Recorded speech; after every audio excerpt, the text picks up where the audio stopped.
I'd hoped you were going to church. I wanted to walk with you. I'm very obliged to you, but I'm not going to church. Have you any special reason for not going? Yes, Mr. Brand. May I ask what it is? Because the sky's so blue. I've heard of young ladies staying at home for bad weather, but never for good. I was very wicked just now to my sister. I said things that puzzled her. On purpose.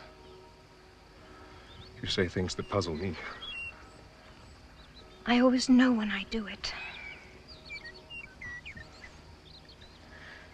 You asked me to tell you about my struggles. Yes, let's talk about them. I have so many things to say. I think you'd better go to church now. You know, I always have one thing to say. Please don't say it now. We were all alone. All alone in this beautiful Sunday stillness. Do me a favor and go to church. May I speak when I come back?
She beheld the most beautiful youth she had ever seen, and as she softly kissed his sleeping brow, she thought what a marvel of beauty he must be when his eyes are open.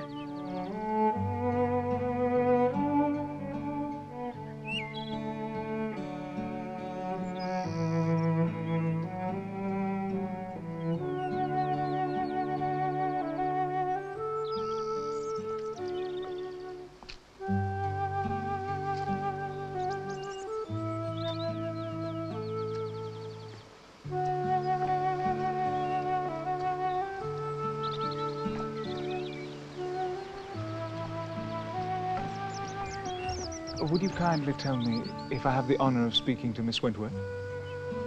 My name is Gertrude Wentworth. Then I have the honor, the pleasure of being your cousin. I had a different plan. I expected that the servant would take in my card, that you'd all put your heads together and wonder who I was. I know. I know you come from Europe. Well, you've heard of us then? We knew we had relations in France. Have you ever wanted to see us? Yes. We wanted to see you, so we came. On purpose? Well, yes, on purpose. Won't you come into the house?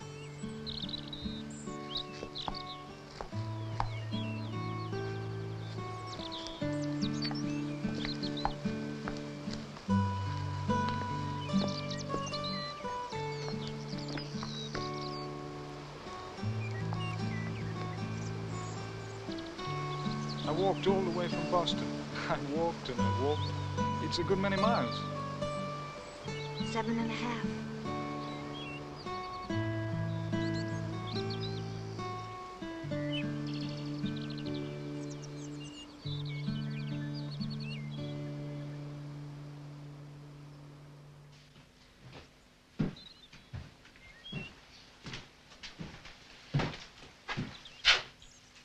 Are you all alone? Everyone has gone to church. Oh, you're not afraid of being alone with me, are you? Oh, what a very pleasant house.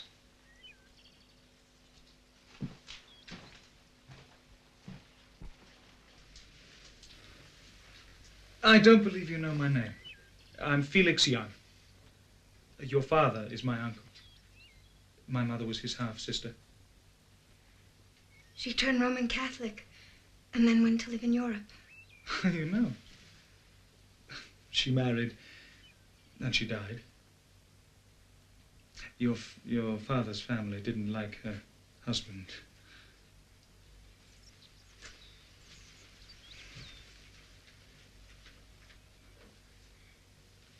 I was born in France, and my sister in Vienna. So you're French? No. Though I could easily be French if you'd like.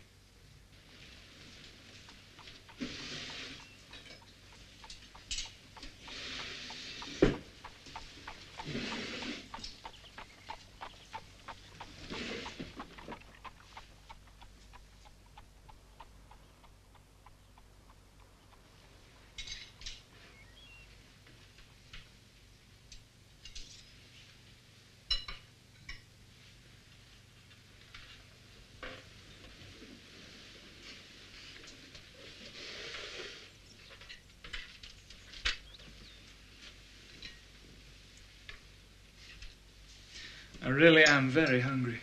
I'm not at all tired, but I'm very hungry. Tell me about your sister. Eugenia? She is the Baroness Munster. Why didn't she come too? But she did. She's in Boston at the hotel. When will she come? As soon as you'll let her. Tomorrow? Tomorrow. Yes. Is she married? She's married to Prince Adolf of Silberstadt-Schreckenstein. Silberstadt-Schleckenstein. Schreckenstein.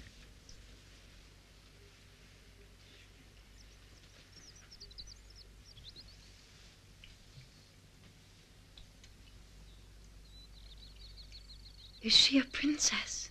No, they made her a baroness. Well, that's all they could do. Now they want to dissolve her marriage. Against her will? Against her right. She must be very unhappy. I'm glad she's come to us.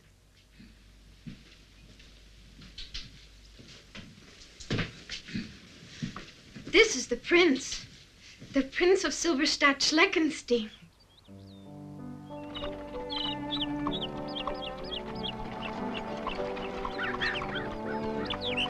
And the daughters, how many of them are there? 2. Charlotte and Gertrude. Are they pretty?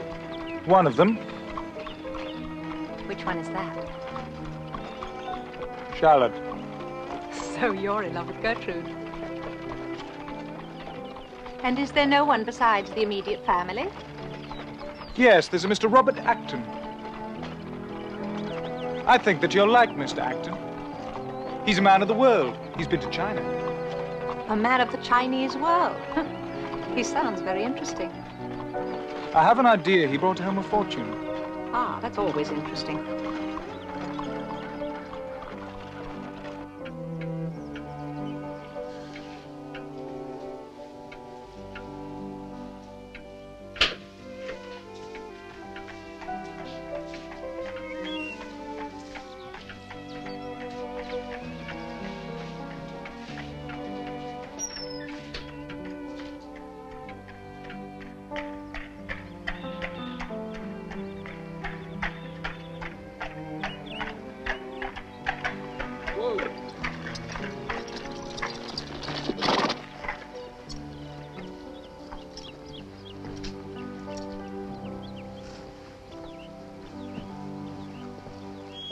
Be very gracious.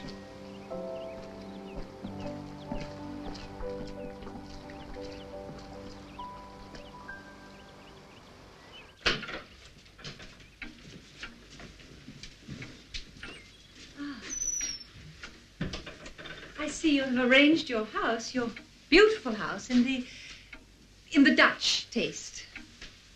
It's a very old house. General Washington once spent a week here. Oh, I've heard of Washington. My father used to adore him.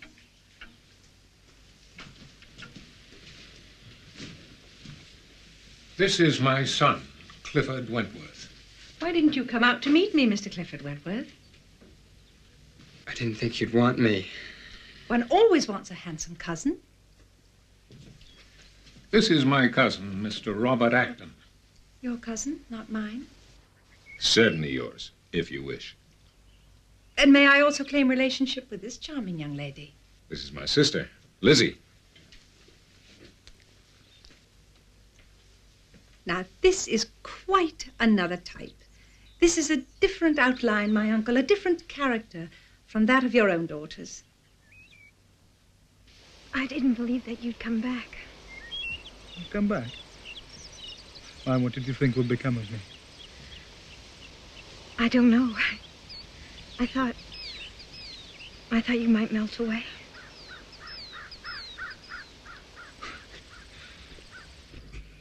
The gentleman is, I suppose, some sort of ecclesiastic? He is a minister. A Protestant? I'm a Unitarian, madam. Ah, I see. Something new. You've come very far. Very far. Very far. I came to look, to ask, to try. I'm very tired. I want to rest.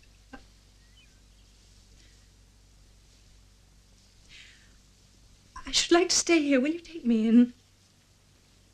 My dear niece.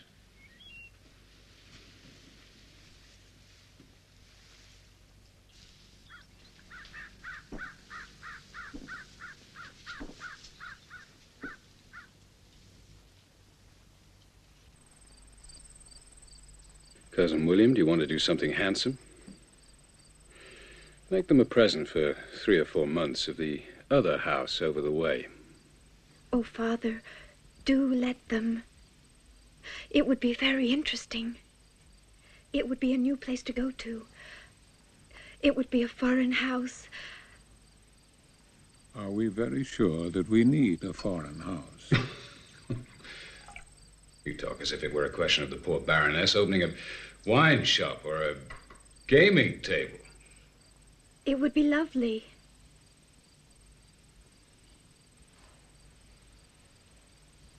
You should be careful. You should watch. We must all be careful. This is a great change. We're to be exposed to peculiar influences. I don't say they're bad, I don't judge them in advance, but we should employ a great deal of wisdom and self-control.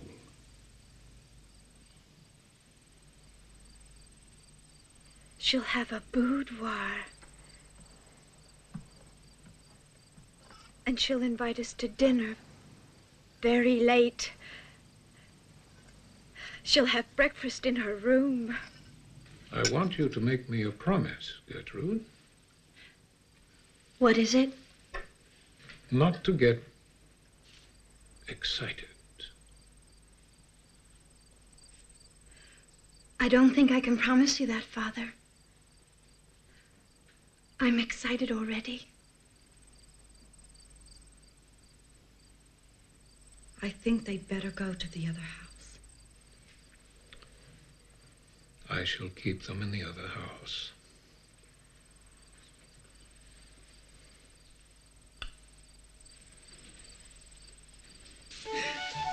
Вы мне это дали, когда я гуляла с моим английским солдатом.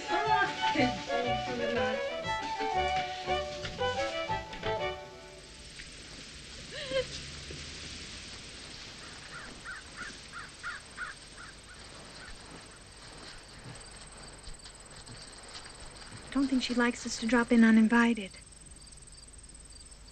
Why do you think that? because of what she said about our house being like an inn, with people dropping in and out of it all day. But she said that was charming. But she meant just the reverse.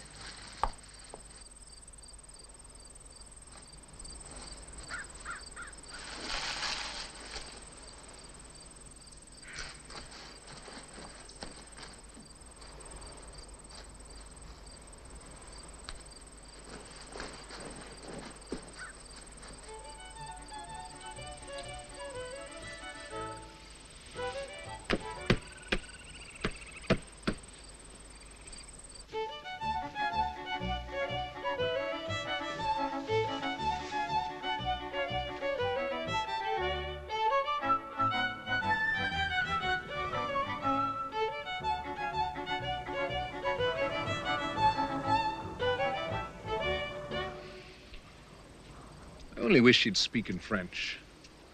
It seemed more in keeping. What I'd like to know is just what the devil has brought her here.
I think if you move back a little, you might get the sun. Sit down.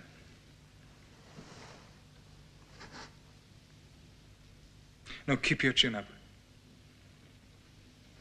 Do you find us good company? Company for a king. There must be 1,000 different ways to be dreary. And sometimes I think we make use of them all. Father. Father, Felix has a great deal of talent. No, nothing at all remarkable. The world will never hear about me.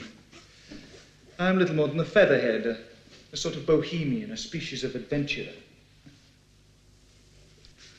No, at bottom, I'm really a terrible Philistine. I mean, that is to say, a plain, God-fearing man. I trust I shall enjoy a venerable and venerated old age. It's natural that one should desire to prolong an agreeable life. Sir, I would very much like to do your head. It's very interesting. It's medieval. The Lord made it. I don't think it's for a man to make it over again. Well, I could do it as a prelate or an old cardinal or the prior of an order. Cardinal? Prelate? Do you refer to the Roman Catholic priesthood? Oh. Well, I could do you as an old ecclesiastic who's lived a very pure and abstinent life. I take that is the case with you, sir. I can see it in your face. You've been very moderate. Don't you think one can always see that in a man's face? You see more in a man's face than I should think of looking for.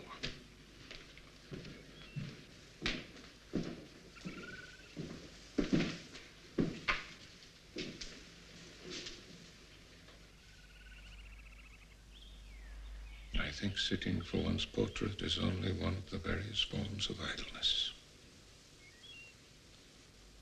Their name is Legion.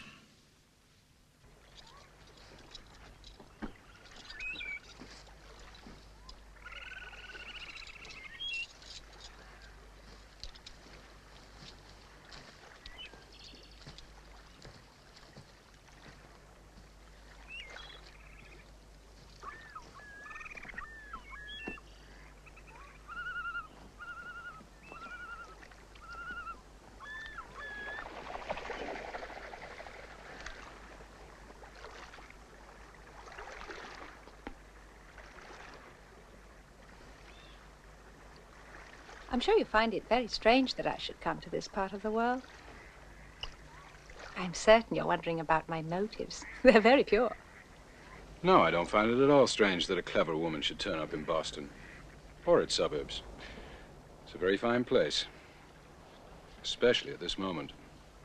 It was precisely not to hear such things that I came. I longed to come into those natural relations I knew I should find here. Over there, I had only artificial relations. Do you see the difference? I suppose I'm an artificial relation. Well, there's one way in which a lady and a gentleman may easily become natural. Yes. But nous ne sommes pas là.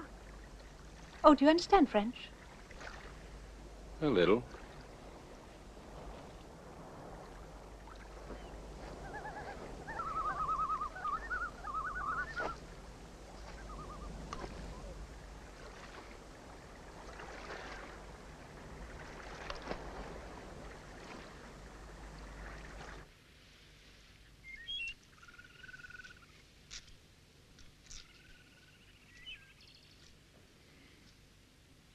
You are very beautiful. I didn't think you were at first. But you've come to seem more so, little by little.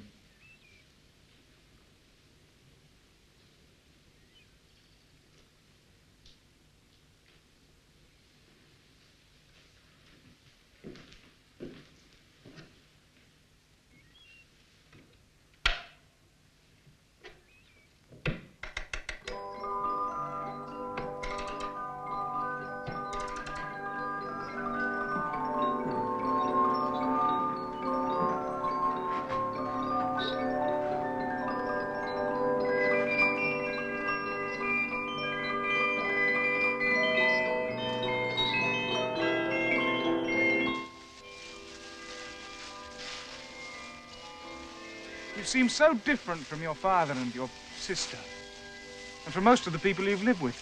They say themselves that I'm different. It makes them unhappy. Many things make them unhappy. Yes, that's what strikes me. I mean, they don't get the pleasure out of life that they might. Do you mind me saying this? To me, you can say anything. I don't believe you've seen people like us. How do you know what I've seen? How can I tell you? You might tell me a great many things if only you would. What? Everything. Now, if you can only keep that look until tomorrow's sitting.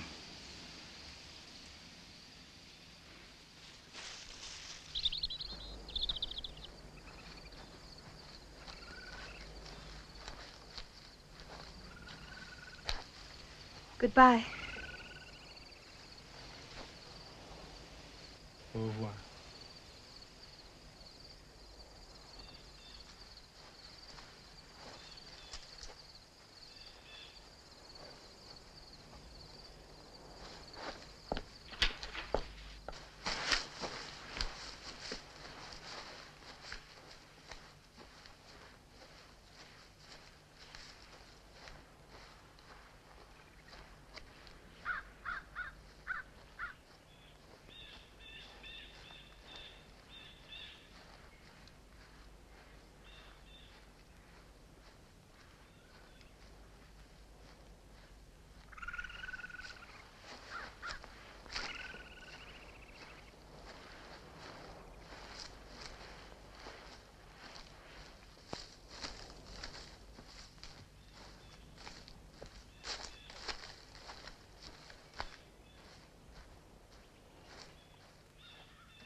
Gertrude. Gertrude.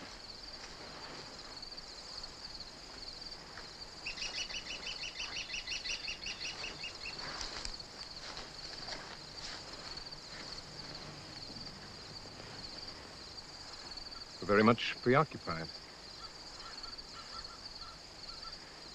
You have new interests.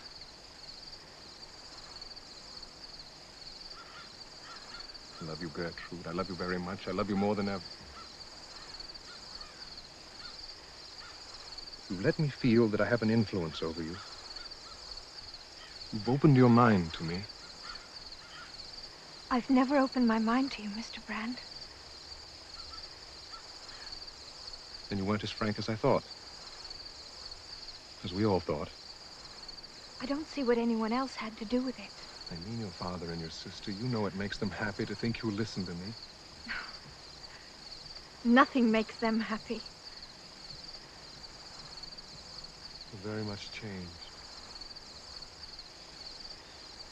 I'm glad to hear it. I'm not. I've known you a long time, and I've loved you as you were.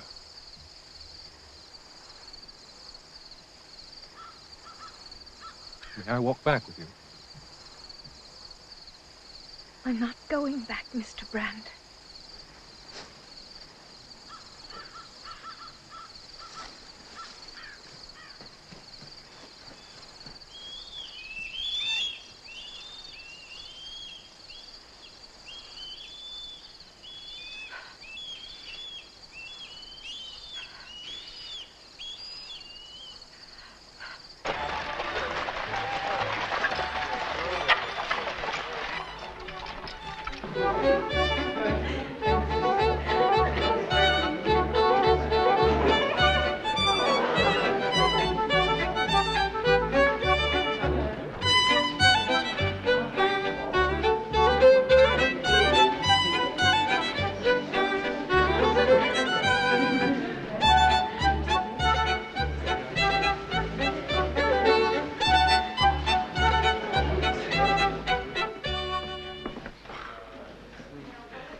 There are some ants in there.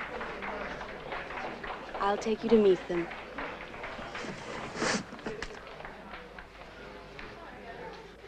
Must I sit in there? I see you think it is my natural place.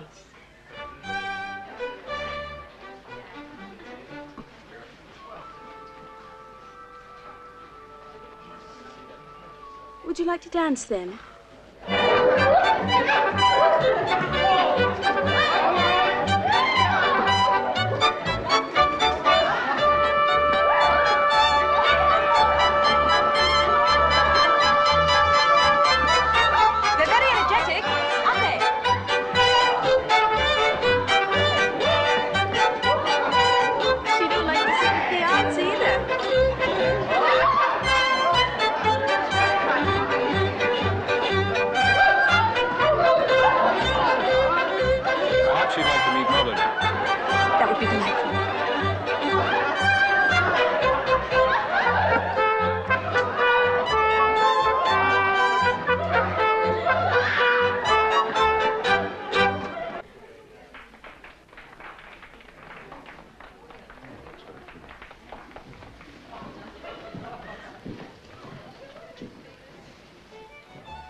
You Americans are very strange. You never ask anything outright. We Americans are very polite. We don't like to tread upon people's toes. I should think you'd want to know about my marriage. Yes, I should like that very much. The prince fell in love with me. I was very young, and I confess, rather flattered. I was living with an old countess, a friend of my father's in Dresden. She encouraged the prince. I was very young. Is he? I congratulate your brother on his treasures. I dust them every day, don't I? With my own hands. You must be the perfect little household fairy. Sometimes I feel like dropping them. Is he? I'll just go and see if Mother's ready. Yes, you do that.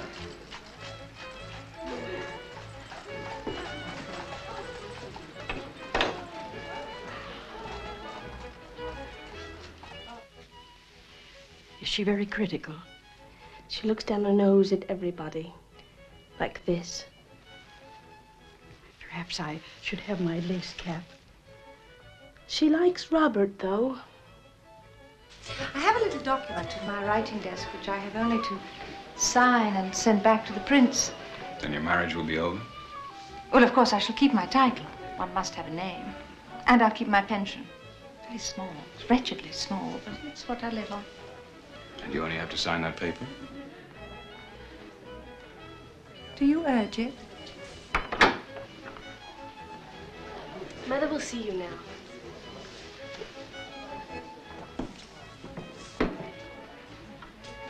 If you go away, I shall never see you again. I shall write to you. Don't, I won't answer you. Oh, but you can, you know.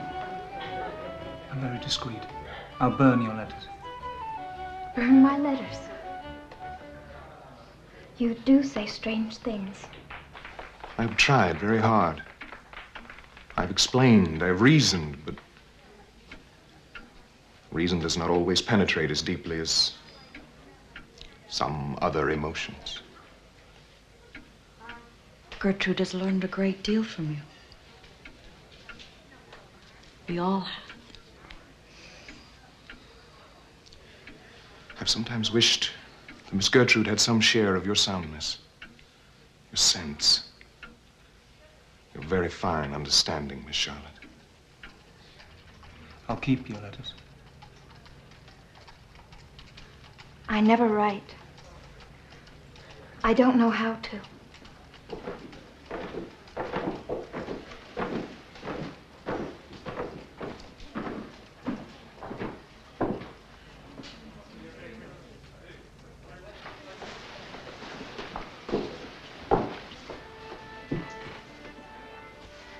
Your sister is not indifferent to her clever companion. She has the highest opinion of Mr. Brand. Well, she's not in love with him. She wants him to marry me.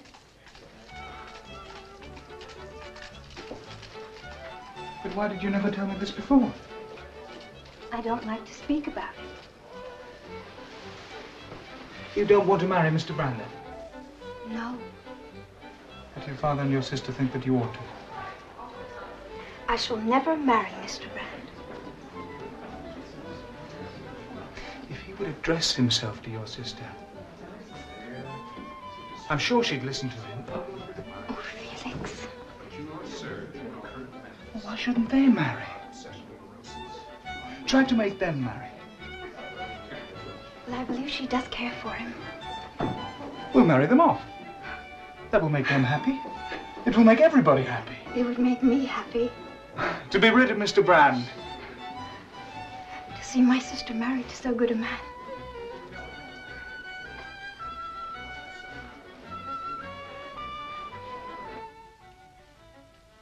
What a delightful retreat. I must admit I've fallen quite in love with your American arrangements. Everything is so tremendously natural, primitif, patriarchal. Even your domestics have an air, a style of their own. That is Hattie. Yes, I'd love to have one for myself, but I brought my own maid with me from Paris. There was a French maid in the play that Robert took me to see. She wore pink stockings. I suppose your maid's too old to wear pink stockings. She must have been with you for ages. Is he?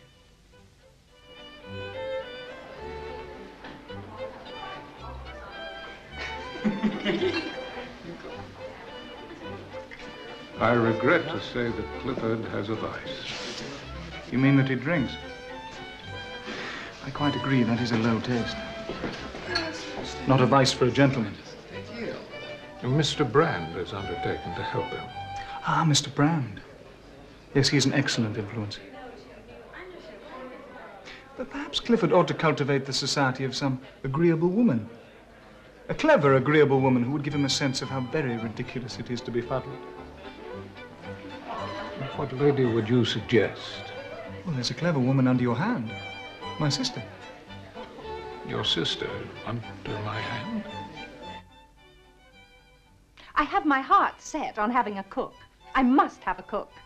An old negress in a yellow turban. I want to look out of the window and see her sitting there under the crooked little apple tree, pulling the husks off a lapful of Indian corn. Now, that would be local color, you know.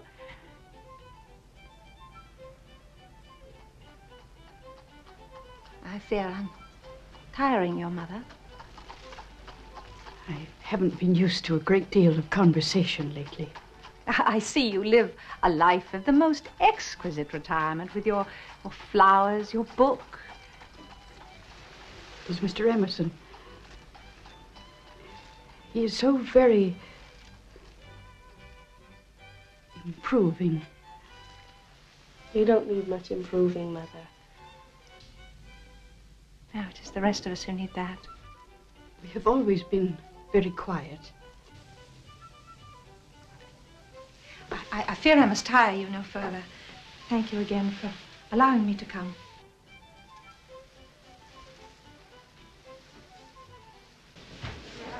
I must go. Why? What has happened? I would like to leave. Please tell me why. I feel out of tune. I hope not out of temper. No. Out of tune. I sing too loud. Robert, Mother wants you. I'm coming directly. I like your mother very much. I'm sure she likes you. As she said, we've always been very quiet. Yes. That's what I want now. Ah, yes. The quiet. Robert. Yes, coming. Excuse me a moment. I've almost decided to dispatch that letter. Well, when you have in fact done so, I hope you'll let me know.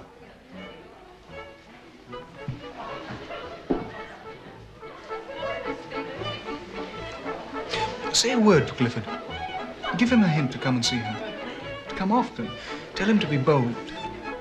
Do I understand that I am to suggest to my son to make a profession of affection to Madame Münster? Yes, a profession. But as I understand it, Madame Münster is a married woman. Oh, but of course she can't marry him. But she'll do what she can.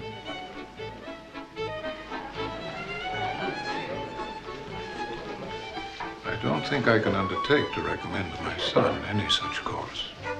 Would you call a carriage for me, please? But the fun is only just starting. I have a migraine, a headache.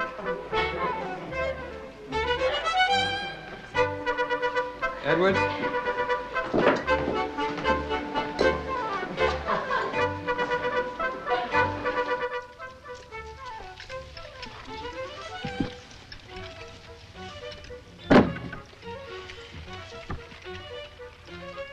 Are you sure you want to go home?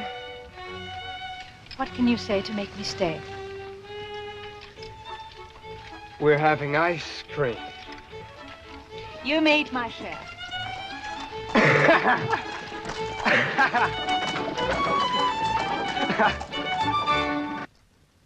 Encourage Clifford to come and see you. His taste at the present hour is somewhat vulgar. You mean he gets tipsy? Inspire him with a taste for conversation. And even if he should in the process fall in love with you, it doesn't matter. I'm to offer myself as a superior form of intoxication. A substitute for the brandy bottle, eh? Truly, in this country, one comes to strange uses. It's unbecoming for Clifford to drink.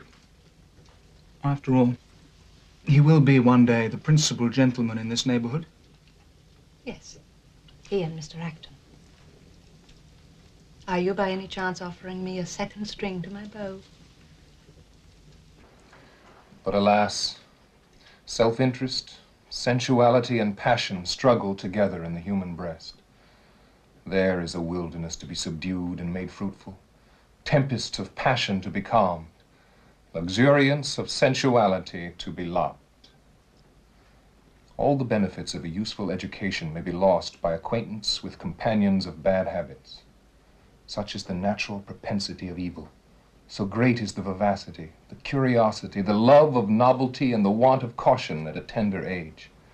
So lively is the sympathy, so active the spirit of imitation that even occasional intercourse with dangerous companions will seldom fail to be highly injurious. I once was for several weeks with a foreigner of very fair natural abilities, but never subjected to the disciplines of early study, who would often arrive at his own conclusions by a kind of jump. in giving you an account of any piece of history which you... And when my heart doth upward soar, to fly and float aloft, and then looks down and sees on earth the spire of our stony church, with some regularity what he had found in his author. fears to be impaled there. Lively and sometimes to the purpose, but produced by a sort of theatrical exhibition and not by a narration of consecutive facts. Let then the skilled teacher make a point of accustoming his pupils to reason and regularity, and especially his pupils of the female gender, whose natural volatility most needs this discipline.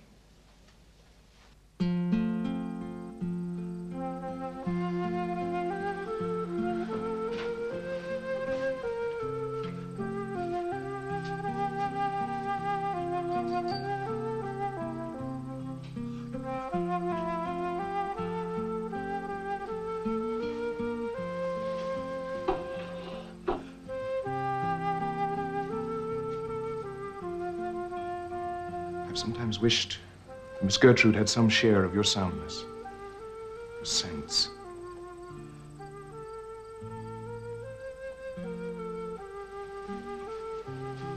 Very fine understanding, Miss Charlotte.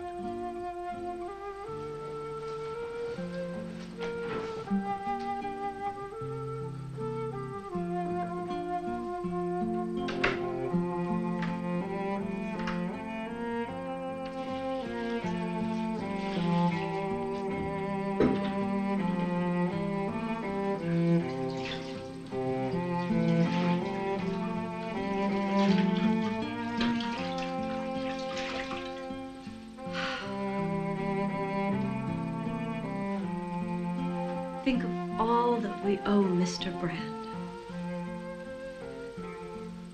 He's helped you so. He's helped you struggle with your peculiarities. You told me that he taught you how to govern your temper. I want to be wicked again.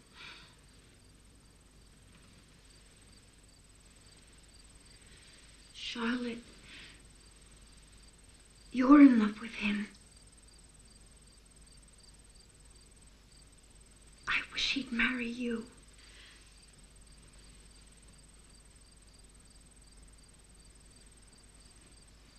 This is very cruel of you. Not if it's true. I do wish he'd marry you. You mustn't say things like that. I mean to tell him so.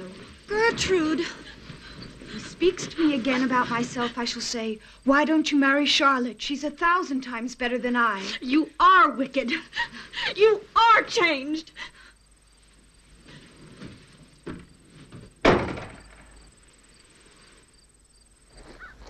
You make yourself out worse than you are to please him. He doesn't care for the things we care for the great questions of life. Neither do I. I've been pretending all this time. I've been dishonest. It's pleasure that I care for. Pleasure and amusement. Gertrude. Gertrude. Am I really losing you?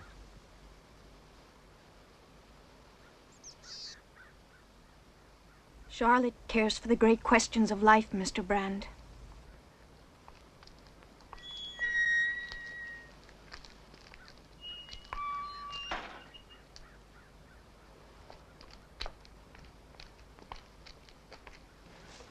When will he be back?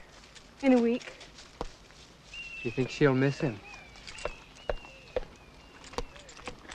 Don't you like her? She thinks that you're the most charming girl in the world. When did she tell you that? Anyway, she doesn't. Do you think that everything she says has to be taken the opposite way? Yeah, I think that is. Right, goodbye, Robert.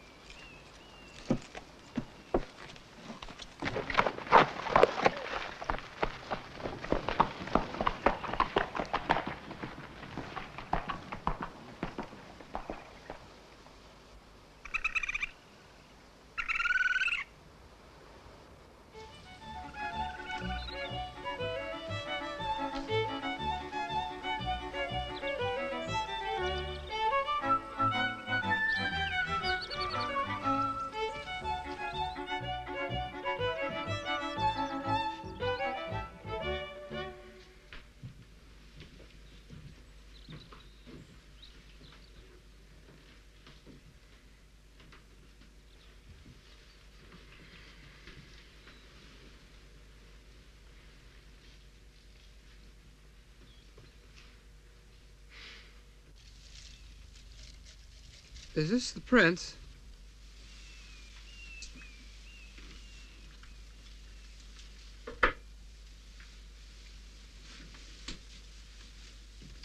Mount Vesuvius. Yes. You must go to Europe and make the tour. Oh, I know some fellas have been. They say you can have better fun here. Your friends probably weren't introduced. They had no opportunity of going into society. They formed no relation. Well, they went to a ball in Paris, I know that. No, you must go. You need it for your manners. I haven't got any. Precisely. You must go to Europe and get a few.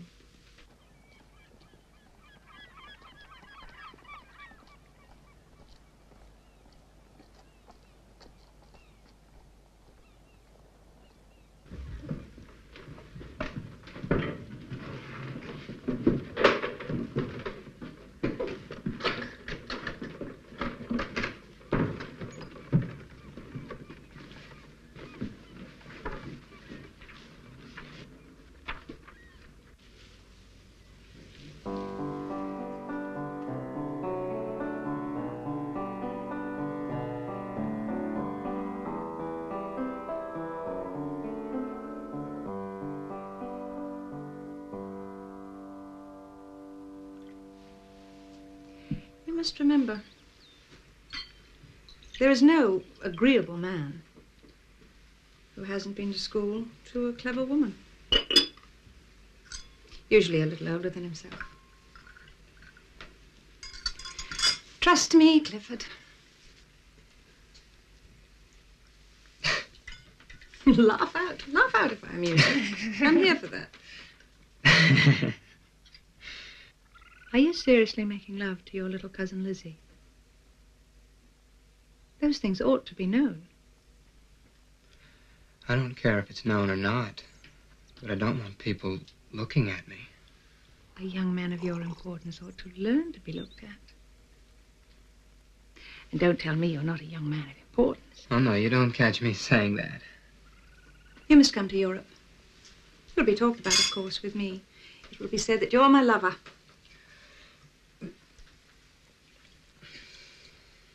I'll show you how little one may mind that.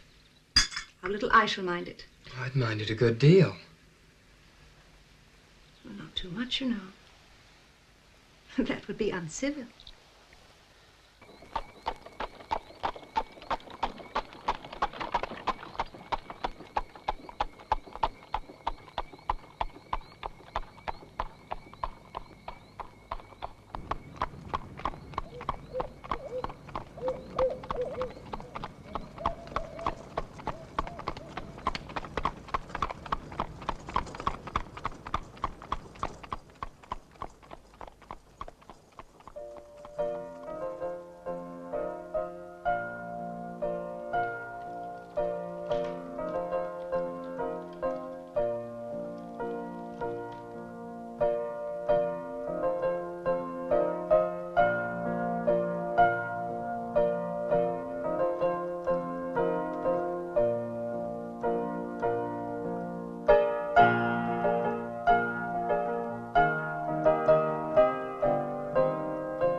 I thought I heard someone.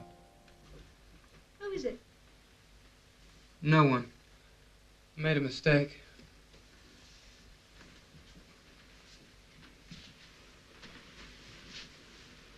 Why are you so nervous? I'm not. Your father doesn't like you coming here. I thought it was Robert Acton. Oh, yes, of course. He's expected back tonight. You never answered my question about his little sister. What's her name? If one is arranging a marriage, you know, one ought to tell one's friends. I'm not arranging anything. Then you don't intend to marry your cousin? Well, I expect I'll do as I choose.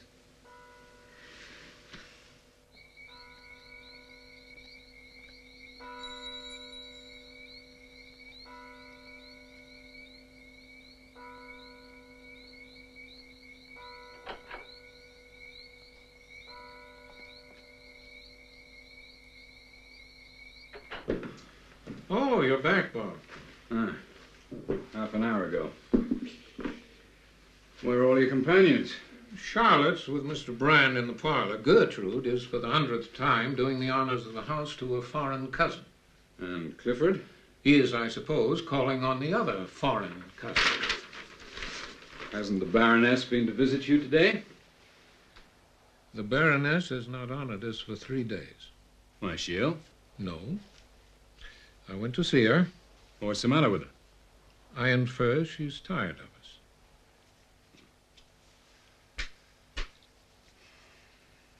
Oh, it's late now. You going home?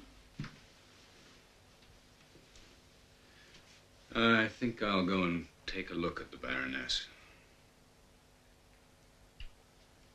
If we ever had any virtue among us, we'd better keep hold of it now. Your cousin, Miss Acton, is very charming. She's the prettiest girl in this place. I'm afraid you're entangled. I'm not entangled. Are you engaged? What's the matter? There is someone. Oh, it's your father. Come quickly. No. This way. Your hat.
I don't think I ought to tell you to sit down. It's too late to begin a visit.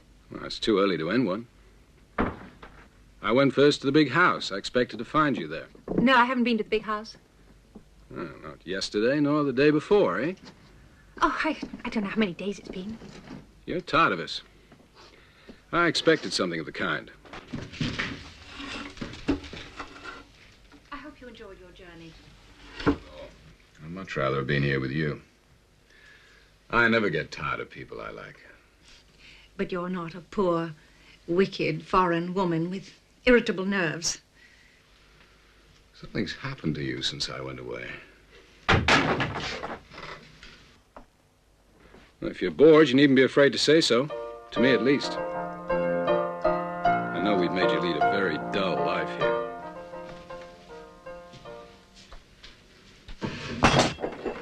Someone there? No. It's only my maid. She always chooses the middle of the night to arrange her things. It's one of those odd French habits.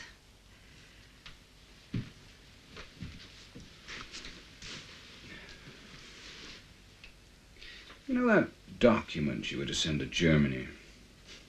You call it your renunciation. Did you ever send it? Why do you ask me that now? Oh, I've wanted to ask you many times. I thought you might tell me yourself. I think I've told you too much. I wish you'd ask something of me. Isn't there anything I can do for you? If you can't stand this dull life anymore, let me amuse you. You're very strange tonight. Would you like to travel about and see something of the country? Won't you go to Niagara? You should see Niagara, you know. With you, do you mean? Well, I'd be delighted to take you. You alone? Well, yes. We might go alone.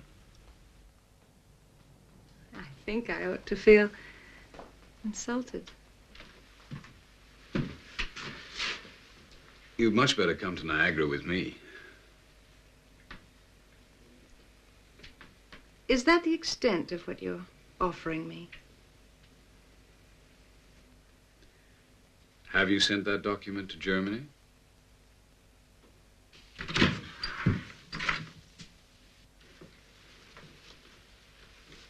He was in Felix's studio. He wanted to see some of his sketches. You didn't have much light in there. I didn't have any. Oh, your candle went out, eh? I didn't have a candle. You didn't give me any. You had much better go home. Good night. Good night.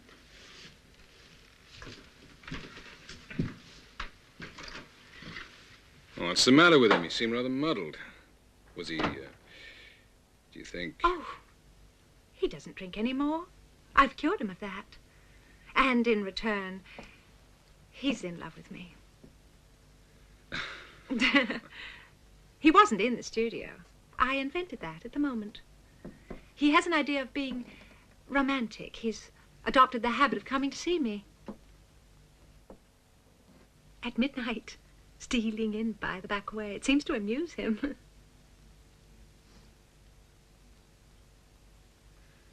Still sitting up at the big house. You can see the lights. Ah, the big house. I don't know what they do up there. I'm a quiet little humdrum woman.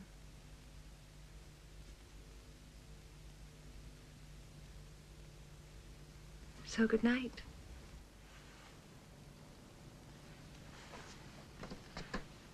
Good night, Eugenia.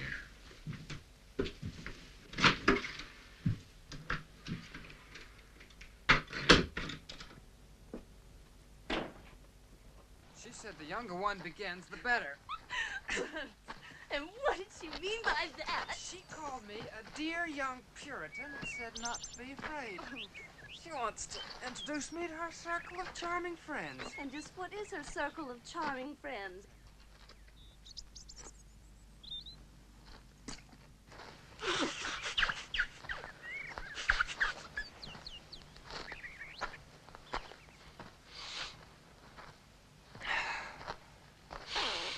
Catch a cold?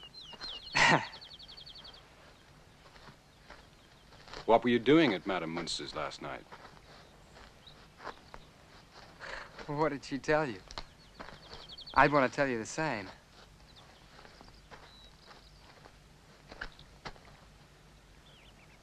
I thought you were my father. So you ran away? She told me to. But I felt ashamed to be hiding away in the dark like a coward. So I came back. I was surprised to see you. But Eugenia carried it off, didn't she? Beautifully. What was her story? Well, she said that she couldn't imagine what had got into you. But you appeared to have taken a violent dislike to her.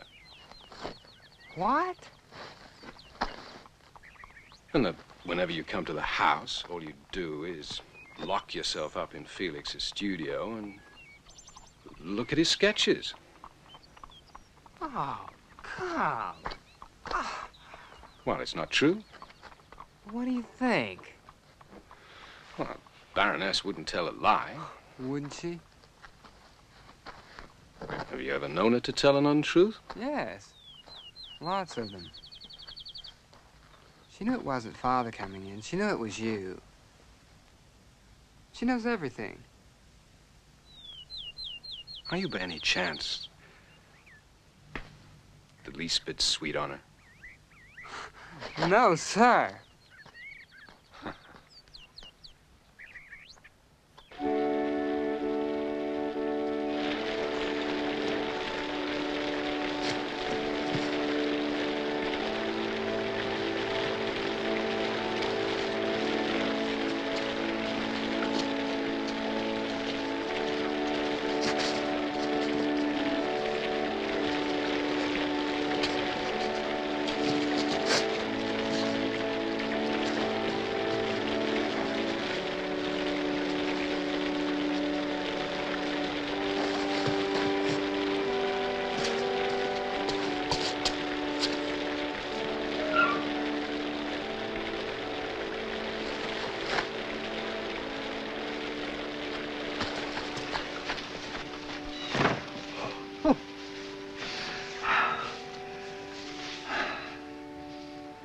I have a very bad conscience.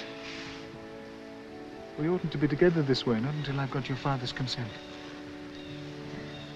I don't understand you. You very often say that. Considering how little we understand each other, it's a wonder we get on so well. We've been alone together ever since you came. The first time I ever saw you, we were alone. Why is it different now? Is it because everyone's at church? The difference is Gertrude. The difference is I love you more. More and more.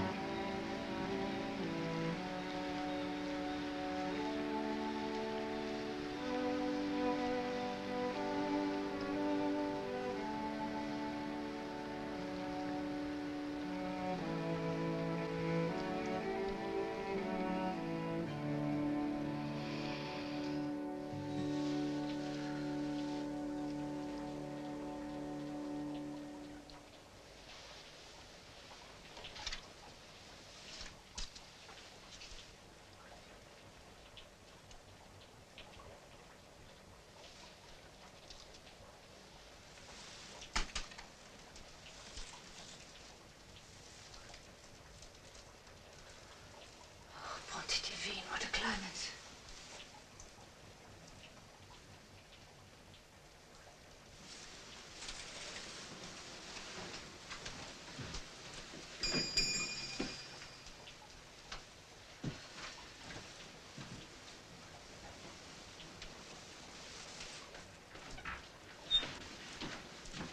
Augustine. Oui, madame. It appears no one will be calling on us today.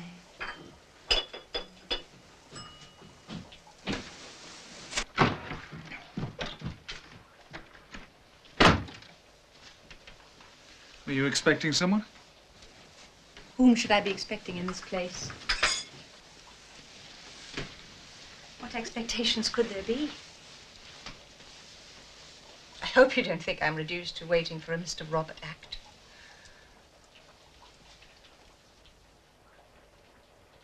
How long do you propose to remain in this lovely spot? Why, you don't want to go away already? Already is delicious. Do you intend to spend the rest of your life making love to Gertrude Wentworth? Yes. Unfortunately, her father wants her to marry Mr. Brand. I know nothing about it. Please to put on a log.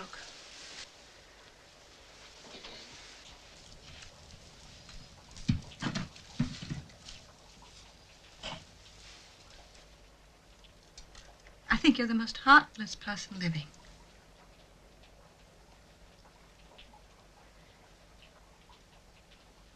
Don't you see that I'm in trouble?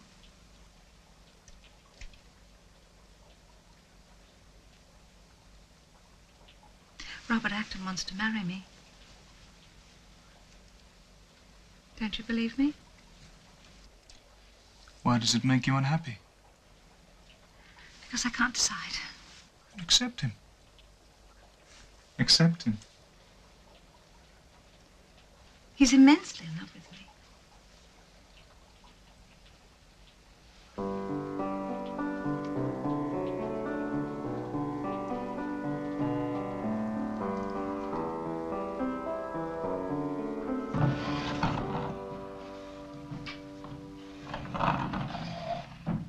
There's a party at the Barretts next Saturday. Well, I'm sure you'll be one of the principal ornaments. Everyone's tired of seeing me in my same old blue or my green. Miss Coffin has some pretty new patterns no one else has seen. And you better hurry before they do. She promised not to show them till I've had first choice.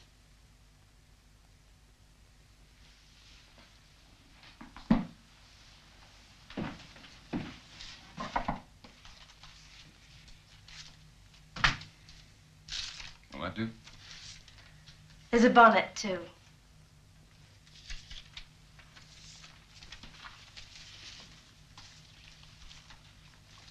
What's this?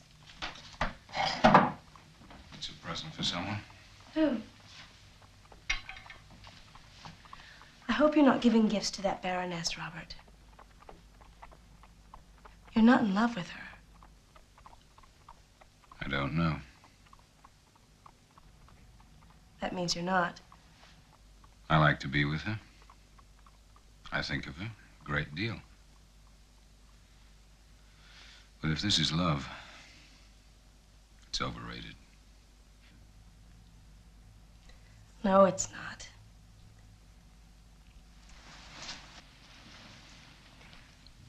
Wouldn't you like to get married? To someone really nice? That's what I'm trying to decide. I'll find her for you. The prettiest, the best girl in all this place. That's you. I mean, second to me.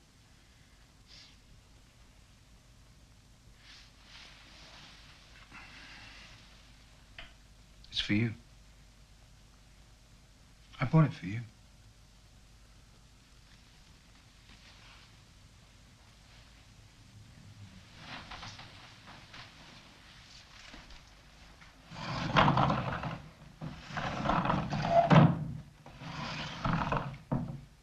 Thank you, Robert. I want to go. I have to. Go where? Did you know that Felix was an actor with a troupe of strolling players? They went everywhere and played Shakespeare. They went to France and Poland and Italy. I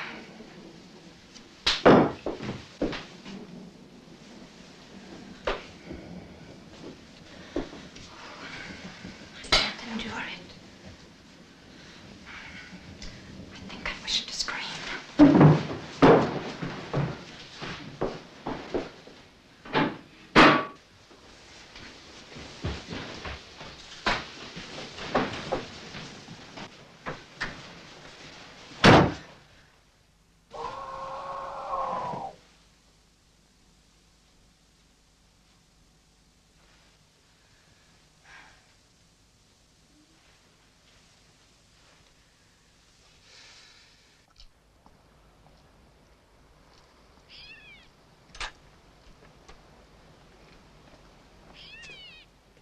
Have you been preaching one of your beautiful sermons?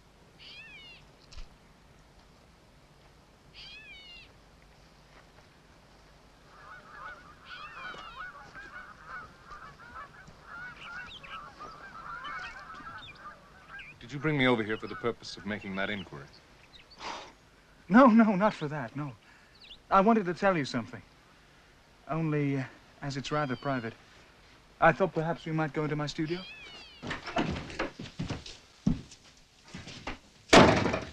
It's very delicate, what I want to say.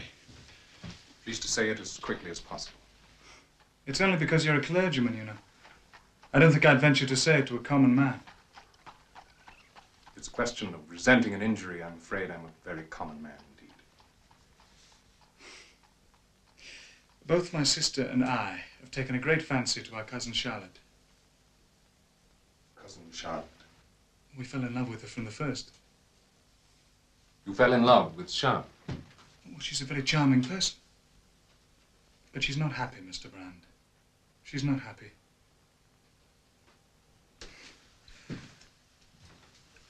Charlotte is in love. With you? Oh, she's in love with you. Is that what you wanted to say to me? Well, I told you it was very delicate.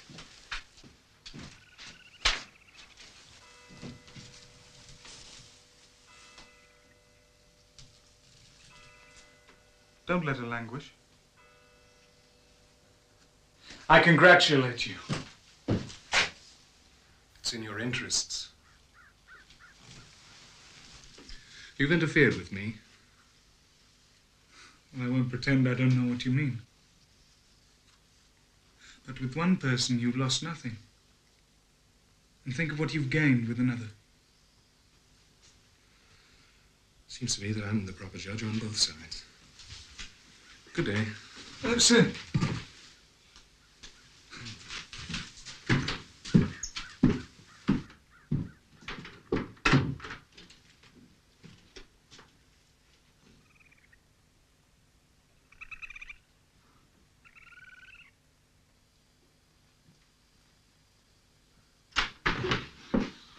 My dear cousin.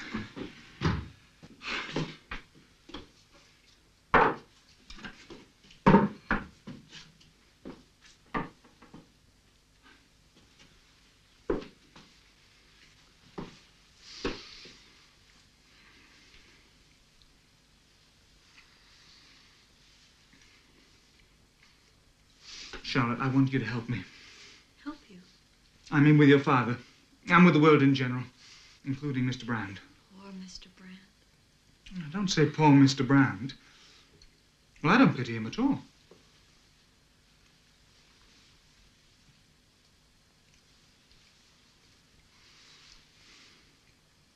Well, it ought to be enough for any man that you take an interest in him. Oh, Charlotte, take pity on me. Say a good word about me to your father. Because I'm terribly in love with your sister. In love, Charlotte, in love.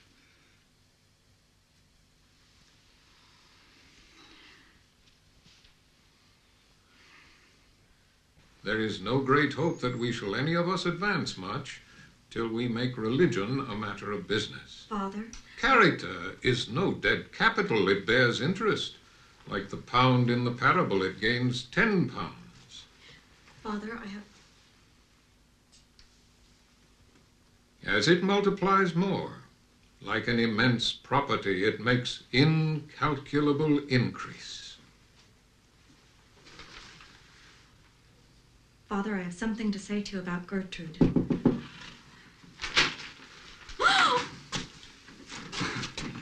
I ought to have bought a bouquet. In France, they always do. We are not in France. Dear uncle, I desire very earnestly to marry your daughter Gertrude. Ah. You don't like it? I was afraid. Well, I know I'm not the sort of man you might have looked for. I have no position and no fortune. I can give Gertrude no place in the world. She'll be hiding her light under a bushel. I being the bushel. Now, I know that you like me. Well, you've shown that. But you think I'm frivolous, penniless, and shabby. Well, granted. Granted, 1,000 times granted. I've been a loose fish. I've been a fiddler, a painter, an actor. I've been a bohemian. But in Bohemia, I always pass for a gentleman. Now, I find I can earn a living, a very fair one, from going about the world and painting bad portraits. Gertrude declares she's willing to share my wanderings and help to pose my models. Well, that brings me to my third point. Gertrude likes me. Encourage her a little and she'll tell you so.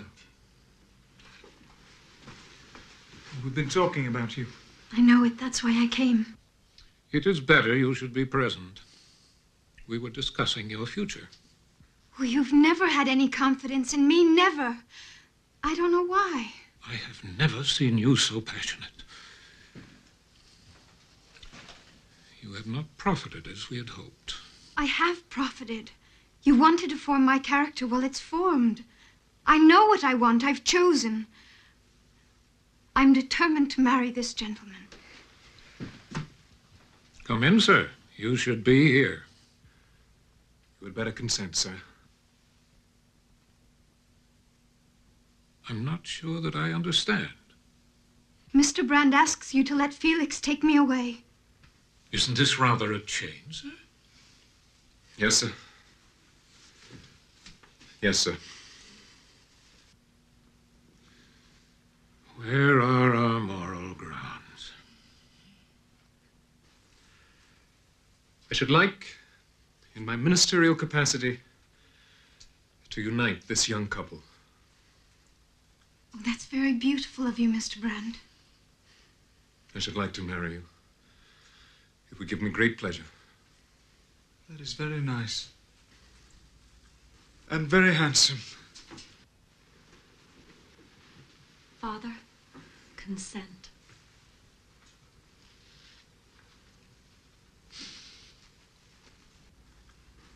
I consent, since Mr. Brand recommends it. They tell me you are so comfortable here, that you've got such a beautiful little house. And my son is so fond of going to see you. I'm afraid my son will miss you. Dear Madame, I can't stay in America for your son. I want to see my children cheerful and happy. My daughter will probably marry her cousin. Two such interesting young people. You seem to me all so happy here, just as you are. So I wish you would stay. It would be so pleasant for Robert.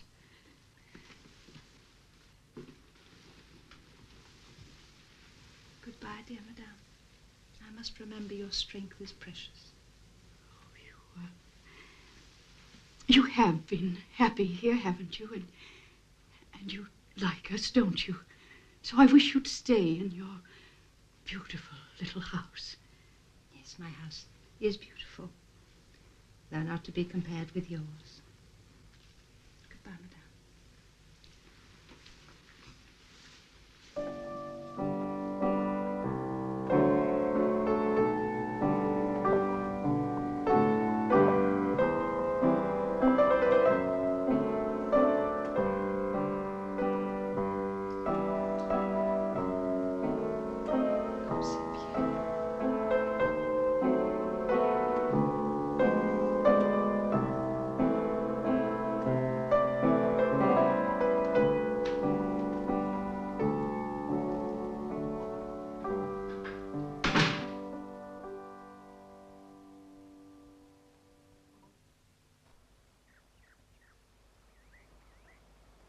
He wasn't in Felix's studio. I invented that at the moment. He has an idea of being romantic. He's adopted the habit of coming to see me at midnight, stealing in by the back way.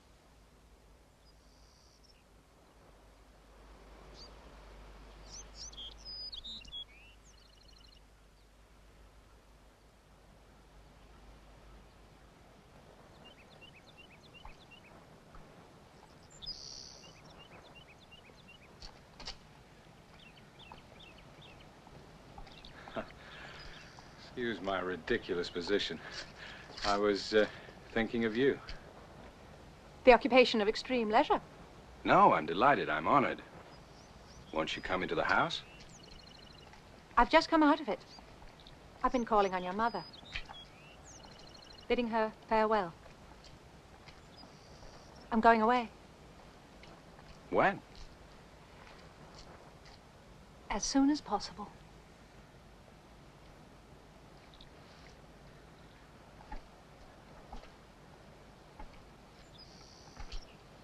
Why haven't you been to see me? Must you go straight home?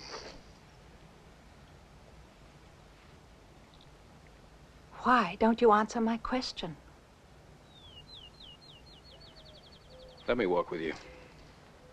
Do as you like. If you really are going away, it's very serious. Why are you going?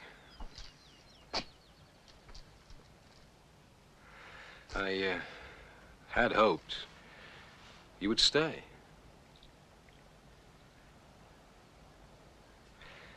I asked you a question the other night, but you haven't answered. Have you sent off that document to Germany?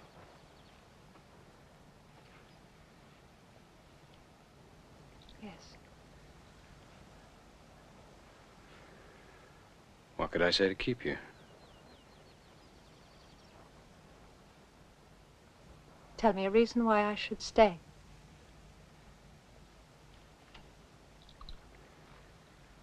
We all admire you so. That's no reason. I'm admired also in Europe.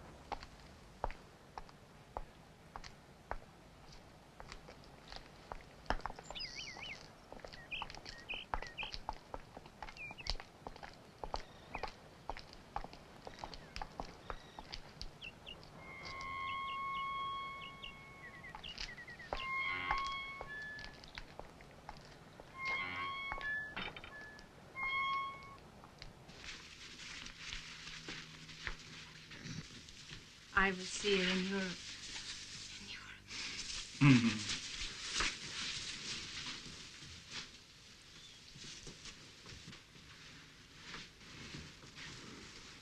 It is the continent for really superior women.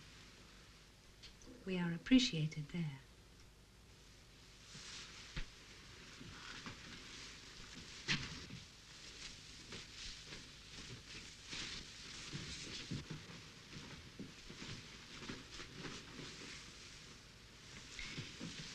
You must wear this to the opera in Paris.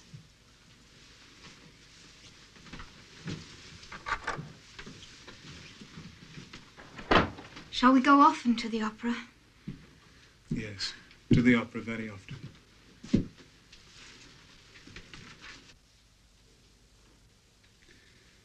We had hoped that your brother's marriage might detain you.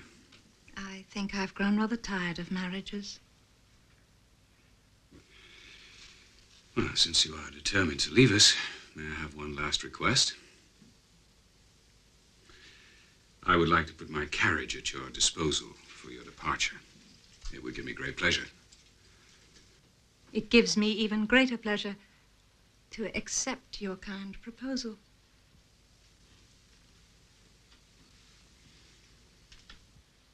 Thank you, Mr. Acton.